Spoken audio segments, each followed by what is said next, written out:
When someone you love receives a cancer diagnosis, it's easy to jump into action. But new caregivers need some extra care themselves. Our Katie LaSalle chatted with a caregiver whose husband was just diagnosed with colon cancer back in February. She's a face many longtime Denver 7 viewers may recognize. And I'm so honored to be joined by Cami Carmen. And Cami, thank you so much for being here. You're a mom of 3. Your husband Curtis was actually diagnosed with colon cancer in February. What's this journey been like for you now becoming a caregiver?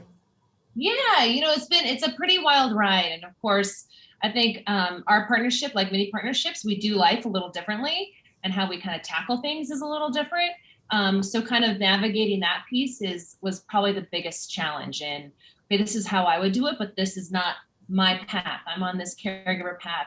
He's on the patient path. So kind of figuring that out was kind of the biggest challenge early on, but certainly a wild ride. And I'm happy to say his prognosis is really good now that we're on the other side of it. Oh, so happy to hear that. And what resources have been helpful to you? I just want to, if someone out there is watching, I know that the American Cancer Society is beneficial for many. Are there resources that you use specifically or that would recommend to others?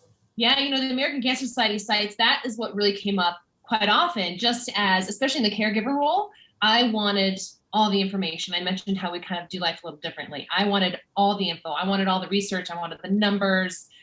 So that was kind of where I went immediately, was to the web. And that can be such a daunting place. But then you quickly realize kind of those really reputable sites that you can get good information from that's not going to lead you down a terrible anxiety-ridden stress path, but more of an information. And this is arming you with more data that's super helpful. And any cancer diagnosis can be extremely life-altering. In every case, every person, every family are unique. So what advice would you give to someone watching who maybe suddenly falls into a similar position? Yeah, the biggest thing is don't hesitate to kind of lean on your village. And we are so blessed to have a really amazing village from coworkers and friends and family.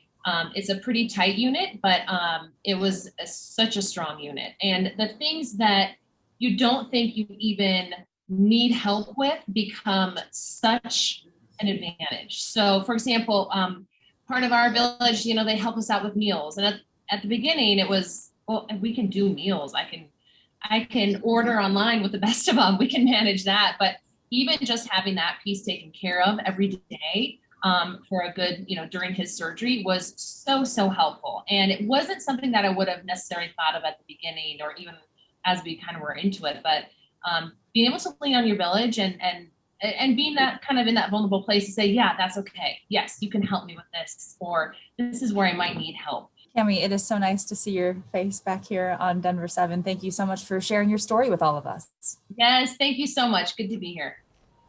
And along with our partners at the American Cancer Society, the Sarah Cannon Cancer Institute at Health One, the Cancer Support Community, and the Colorado Cancer Coalition, we've put together some resources to help cancer caregivers, whether you are new at it or have been doing it for a while. You can find it on the Your Health Matters page. That's up on the denverchannel.com.